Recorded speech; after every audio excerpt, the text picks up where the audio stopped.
Three, two. Hi, everybody. Welcome back to Operator Syndrome. I'm Patrick. This is Steve. And today, as promised, we're going to talk about a book that we both read and we're going to review for you here today called Code Over Country, The Tragedy and Corruption of SEAL Team 6 by Matthew Cole.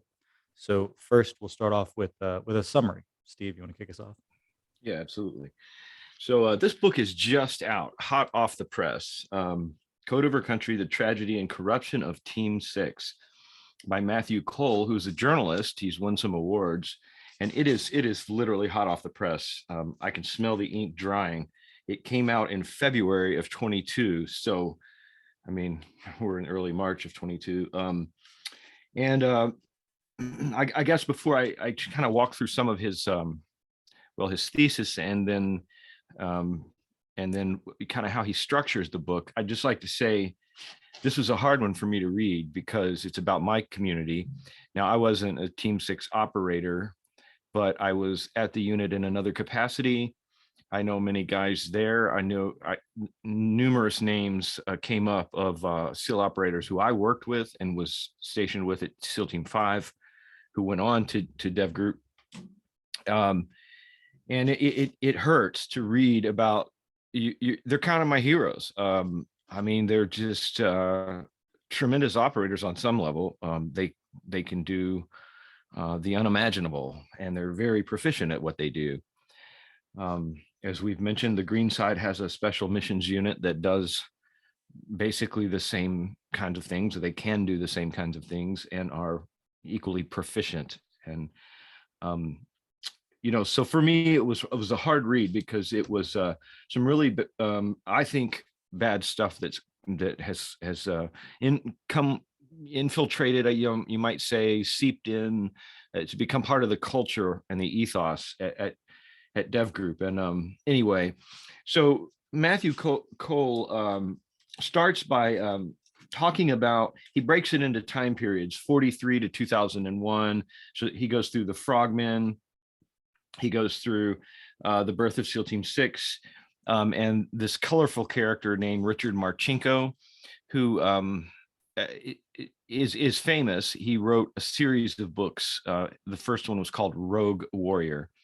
Dick Marchenko is a Navy SEAL, fought in Vietnam, who founded SEAL. Well, he founded SEAL Team 6. I guess it would be easy to say that. He was designated by the Pentagon to start a new special missions unit for the Navy, but he recruited guys who he liked. Basically, it was a good old boy network. And so that is the first 70, 80 pages of the book, just telling the backstory of how SEAL Team 6 came to be. And in the early days, it was just rough and tumble. It was not very, very professional. Dick Marchenko ended up going to prison for embezzling money and lying and covering stuff up and all kinds of other stuff. Of course, he went on to write a bestseller, made millions of dollars from that book and from subsequently going around the country and speaking. I never knew Dick. He goes by Dick Marchenko. I never knew him myself, but I did know guys who were actually worked with him in Vietnam. And the consensus among the guys I trusted really was that he was a loose cannon. It wasn't to say he wasn't a good SEAL in the sense that he wasn't tough and he wasn't aggressive and he wasn't a bad shot or anything like that, but that he was excessive when it came to the rules, breaking the rules, bending the rules, and constantly over the top bravado language that was just, not realistic. And this is going to be a theme that maybe will come up on my side throughout our podcast in the future. And that is that many times, this is kind of my working theory of life, not just with respect to military, but I mean, I trained with one of the world champion fighters in the world, Rickson Gracie, an undefeated world champion Brazilian jiu-jitsu master.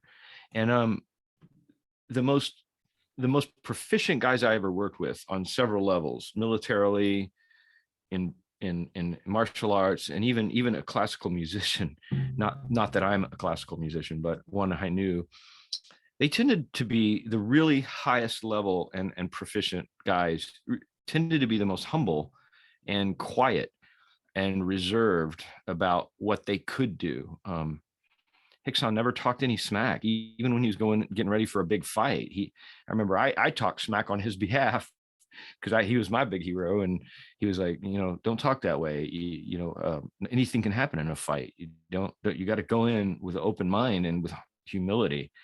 And same with the operators that I really had a lot of respect for, who I knew were good. They didn't run their mouths. And so my working theory is, people that are over the top with "I'm great and I can do this and just I'm the best," and I go, maybe not, maybe not. That's my first thing. So Dick Marcinko, anyway, was a big talker. He made lots of money off this book that was about half falsehoods, from everything I have, well, with what Cole actually researched and documents and footnotes, but also what I had surmised from the operators that worked with him. That's going to become a theme in the book as well. SEAL Team 6 operators, there are a couple exceptions: Marcus Luttrell's Lone Survivor and Chris Kyle's American Sniper, but a lot of other dev group operators, Matt Bissonette, Robert O'Neill. Yeah. O'Neill. Went on to write books that made a lot of money, made millions of dollars. And that was another indicator of, what are you doing? Now, I have to say that there are some good books written by SEALs and Green Berets and perhaps CAG operators, that are more informational based. They're not as sensational.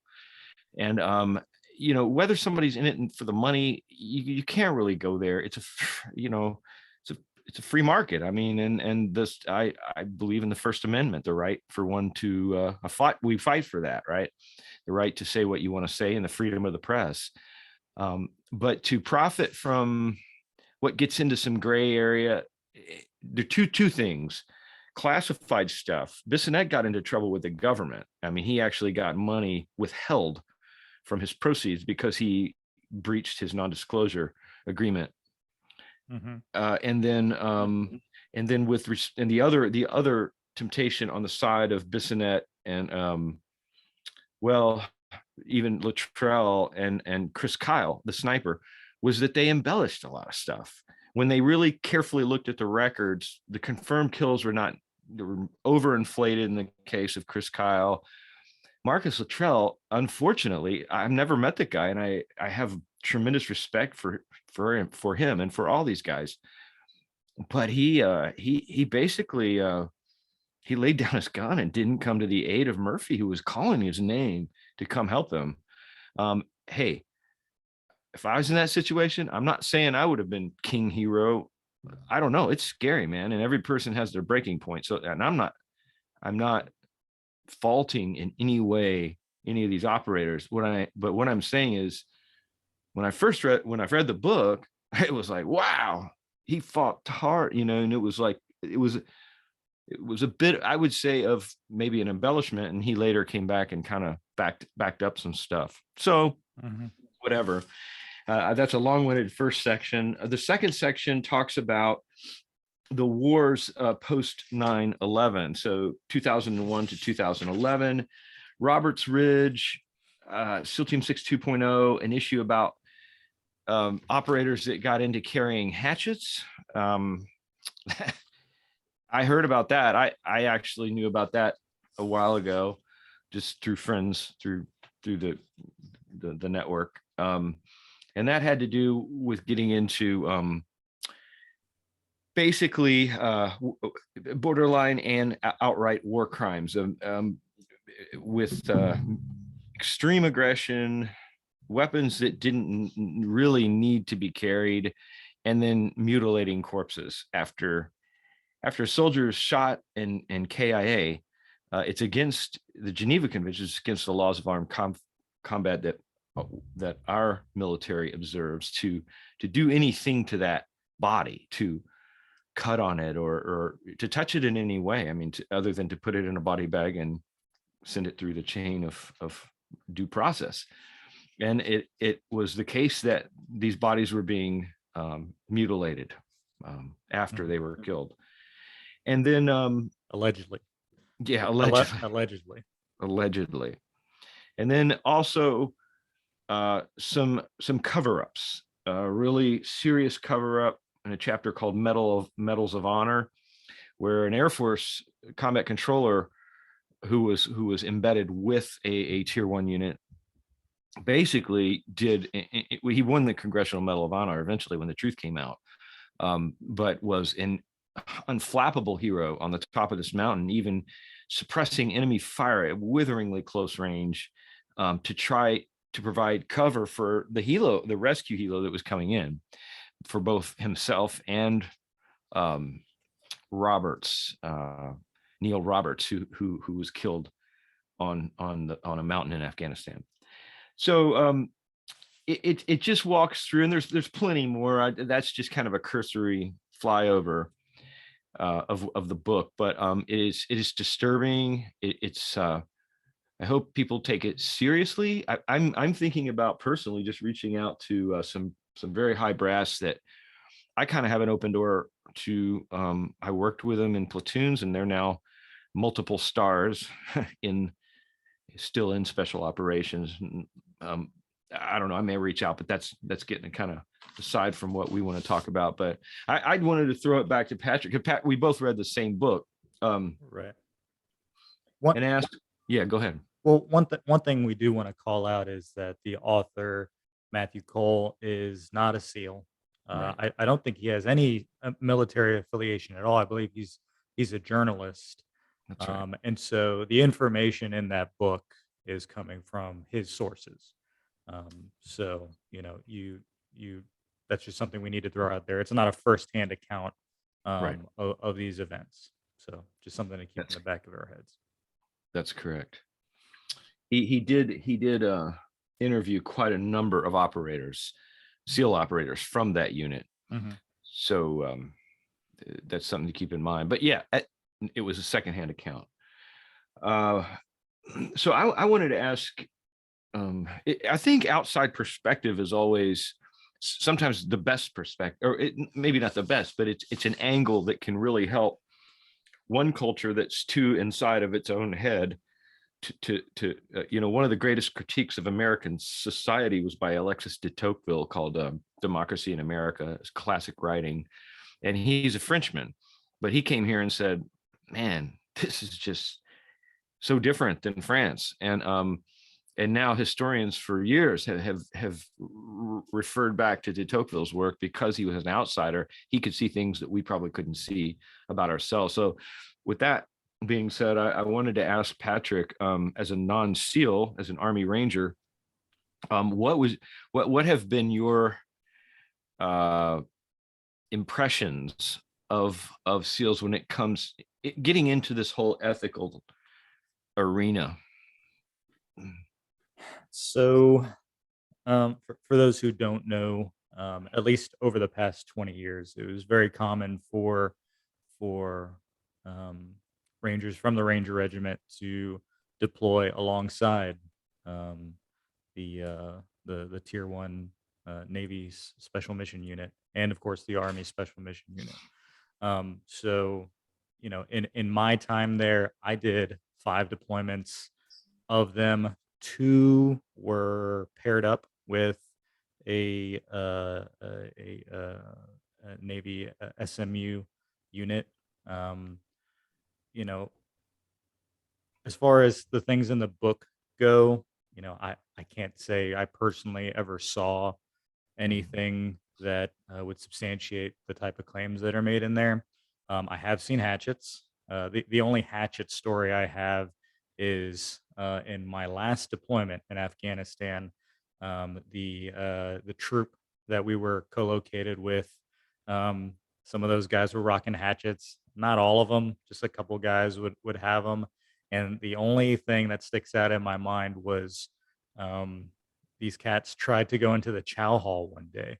We come off a mission we come off a mission and we get back to the fob, and the Rangers get cleaned up. We grab our stuff, and you have to have a weapon. It's a policy. You have to have a weapon when you go into the chow hall, and so like Rangers, we follow the rules. We'll talk about culture here. We need to address that here, kind of like what the different cultures are, but or I will. But the some of those guys like walked into the chow hall with their hatchets, and at the front door is some person, some like junior army person from who knows what kind of unit, could have been a water purification unit or whatnot. But this person didn't care who they were. They were like, hey, you need to have a weapon when you come in here. And they're like, and some dude's like, well, I got a hatchet. He's got his, he's all bearded out. He's got like his stuff. He's got a hatchet. He's like, I got a hatchet. He's like, that's not a weapon. That's not a weapon. You need to get. You're not coming in here with that. And then like the seal got pissy and then walked off. Walked off because he couldn't take his hatchet in. So that's the only hatchet story I have. Of course, I enjoyed it because he had a temper tantrum and stormed out because he tried to roll in with it. What if I had a hatchet? Would I have done the same thing? Maybe, I guess. But that's the only hatchet story I have. But I'm surprised. I'm surprised he didn't have at least a secondary we pistol on. we were like we were you know right next to this chow hall. It was just out of our gate and then down a little bit. Like Oh, it was an easy walk, and it was right yeah, after a yeah. mission. It was early morning. It made sense. Got You know what I'm saying? I could very right. much see one of our guys trying to pull that, but I Yeah, just liked it yeah. because it was the seal getting told off to get to go back and come back in with a weapon. So, but that's it. Like I don't have I have never heard anything related to mutilations and the hatchets. Um, I, if anything, we thought it was kind of funny. Like, the Ranger Regiment has got a history that goes back to the French and Indian Wars. Like hatchets, like we consider hatchets like our thing. Like Major Robert Rogers, oh my God, 19 standing orders, keep your hatchet scoured. That's kind of, we consider it our thing. We don't carry hatchets with us, but we trace our lineage back that far. So when we saw SEALs walking around with hatchets, we were like, that's funny. What in your history ties back to hatchets? Reading the book, some of a specific squadron had assumed sort of the identity and practices of kind of, I guess you'd call it, mascots that they sort of aligned with their squadrons. And that's fine. That's whatever. But we just kind of thought it was just kind of funny. You know what I mean? So, Yeah. but again, Well, how about go ahead. yeah? How about the CAG Greenside CAG operators? Did you ever witness? I thought I remember in the book there maybe an army unit did have a hatchet or two in So, there. so I mean, I think they might have called it out. It wasn't a standard thing. I don't ever remember seeing like looking across, like a planning meeting or something, and then everyone's decked out in hatchets. It was always Yeah. one or two, and we're really focusing on the hatchets, but it was like one or two guys maybe. Yeah. On the Ranger side, from a cultural perspective, like it depends on the unit, but by and large, I don't see that flying on the Ranger side because from a utility perspective, I mean, we're pretty pragmatic. Like a hatchet looks cool, but Mhm. like as far as utility goes, like, okay, you want to carry something like that, carry the sledge then. Get that off my back. Carry the Right. bolt. You want to carry a hatchet, carry my bolt cutters. How about you do Right. that instead? Right. So Yeah. that's just kind of a difference in attitude. Like the Yeah. hatchets are a little bit of like war theater. And I Right. think the book even kind of talks about that. And Yeah. that's just in the Ranger Regiment, by and large, I would say that's just really not something that's kind of our style. Um, so, but again, I'll say, overall, speaking about, the third party perspective, you know, with the seals in general and that those types of seals, I personally never got an opportunity to work with one of the numbered teams, seals from one of the numbered teams. In one deployment early on, there was talks about us pairing up with a platoon from a numbered SEAL team, But and we did one training evolution with them, but it didn't pan out. We ended up working independently, which Rangers will do. Like I said, only two of my deployments where we paired off with a tier one unit. The other times we worked independently, working our own target sets, working unilaterally, owning an area and then working that. So, but the general impression was, for those SEALs, you know, that they had egos, that um, they they knew they were a big deal, and they knew it, and they would let you know Mhm. that they were a big deal. These were not these w- the interactions were not ones in which like they came across as very humble individuals.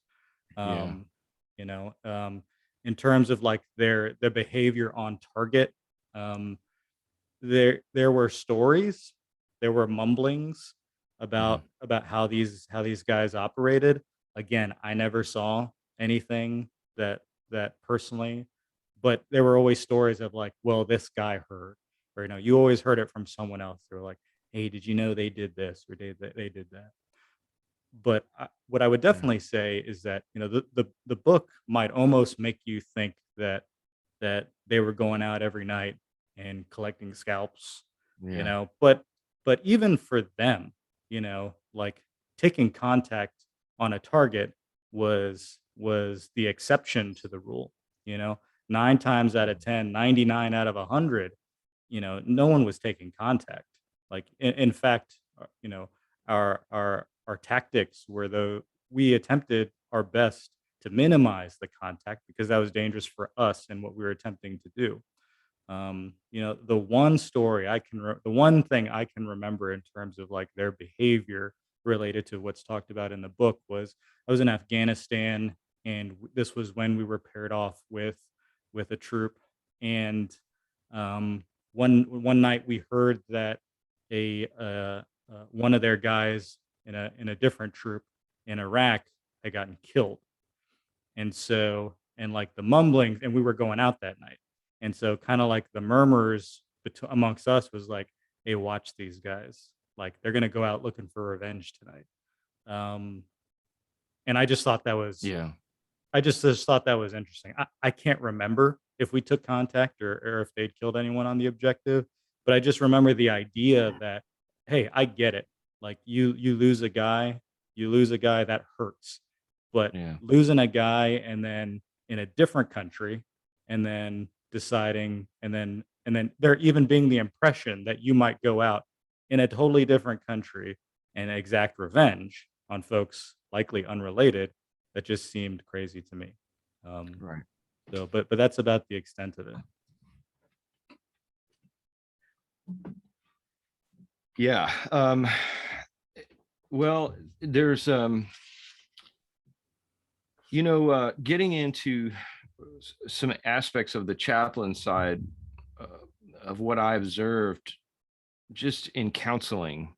Uh, that the Some of these special mission units, well, the one in particular on my side of the fence, I was able to see a lot. Now, I was there at a time of incredible stress because of the largest mass casualty event in our history, and I think in Operation Enduring Freedom, honestly, almost it was 28 on a Chinook. Now that included the air crew, an Army National Guard, some Afghan fighters, our side fighters, an augmentee or two from a regular SEAL team, and then an entire troop from Dev Group.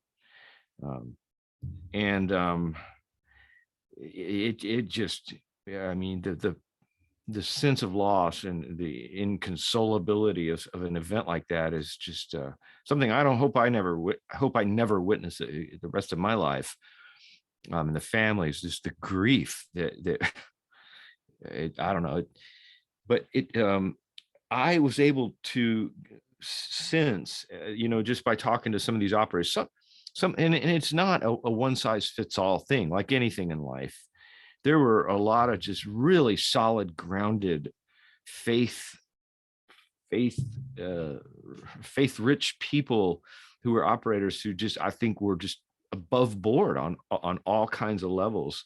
I met those guys, and you know, but then I also saw a sort of a dark underbelly, maybe to a little bit of it as well. And I don't know, I don't claim to be a psychologist. I think sometimes, and this is a personal story of mine, I decided to get out of the military, um, because I just didn't dig the extreme aggression and one level that I knew I was going to have to muster. And I had been selected for Green Team, which is the selection process for Dev Group. Whether I could have made it through or not, I don't know. Who knows? Likely I couldn't have. I mean, it was another 80% attrition rate, just like in Buds. So they lost, a lot of guys in Green Team. They were already combat experienced SEALs who had at least a couple of platoons under their belt in most cases or more. But I've come to realize about myself in life, I probably should have never have gone into the military in the first place. I'm super sensitive. Like, I never knew that about myself. And I'm so comfortable in my own skin now. For one, I really don't care what anybody thinks, but I also, through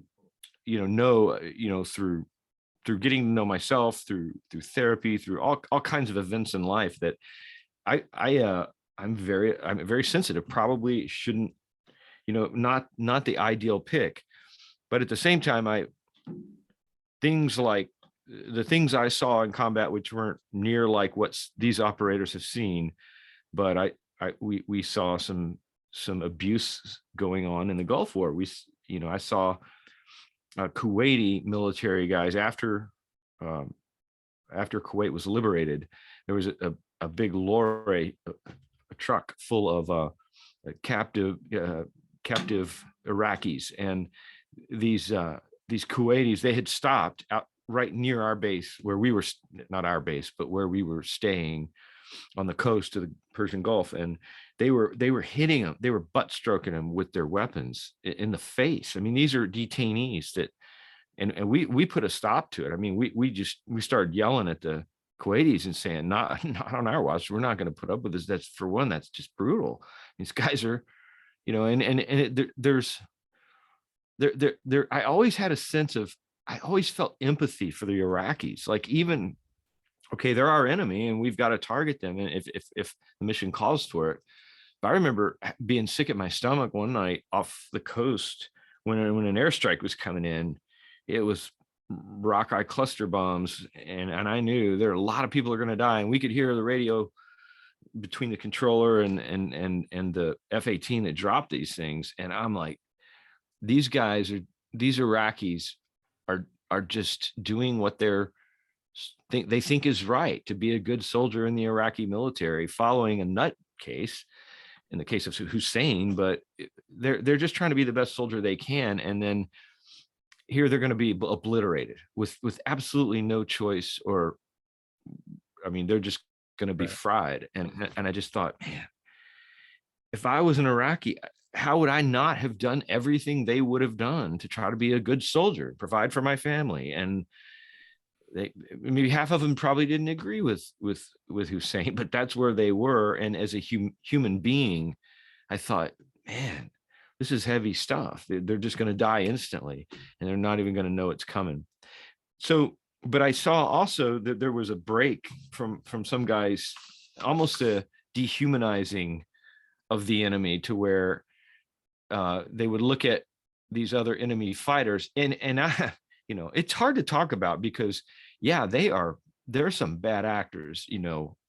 I like to think they're caught in a bad narrative rather than just being a bad person, whatever that means. Mm-hmm. I think they got caught in an ideology that's pretty messed up, and because of that, they're willing to die for it. Well, that's unfortunate, but I don't like to see any human being as, like, unredeemable or whatever.